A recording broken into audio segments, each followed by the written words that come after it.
கும்பகோணத்திலேருந்து திருவிடைமருதூரில் shooting நடக்கும். உடம்பு குறைக்கணும், அந்த பாண்டிமடம் போர்ஷன் பண்ணணுங்கும்போது காலையில் எந்திரிச்சு நடந்து வருவார். ஒரு ஹீரோ அந்த படத்தில் நடிக்கிறதுக்காக லொக்கேஷனுக்கு நடந்தே வருவார். அது ஒரு 15 கிலோமீட்டர் இருக்கும்.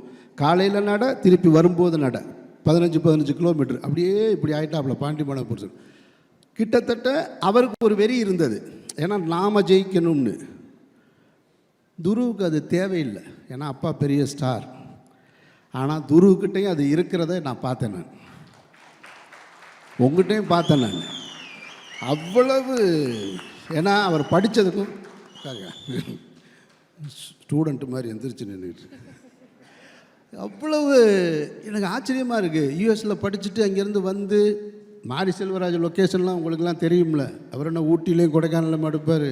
அது ஒரு காடு, பொட்டக்காடு, எங்கே முள் இருக்குது எது இருக்குன்னு தெரியாது.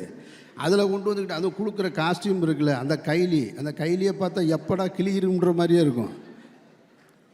அதை கொண்டு வந்து அந்த லொக்கேஷன்லேயே கொண்டு வந்து அப்படியே நின்று மாற்றிட்டு அந்த சகதிக்குள்ளேயும் மண்ணுக்குள்ளேயும் அந்த அது என்னது எரிக்கிற இடம் மயானக்கரையில் எனக்கும் அவருக்கும் எந்த காம்பினேஷனும் கிடையாது படத்தில். நான் ஒரு சின்ன கேரக்டர் தான் பண்ணியிருக்கேன். நான் நின்று பார்த்துட்ருக்கேன். நான் அப்போ பார்க்க எனக்கு வாய்ப்பு கிடைச்சது. அப்போ எனக்கு தெரிஞ்சது, நான் துருவோட முதல் 2 படமும் பார்த்துருக்கேன்.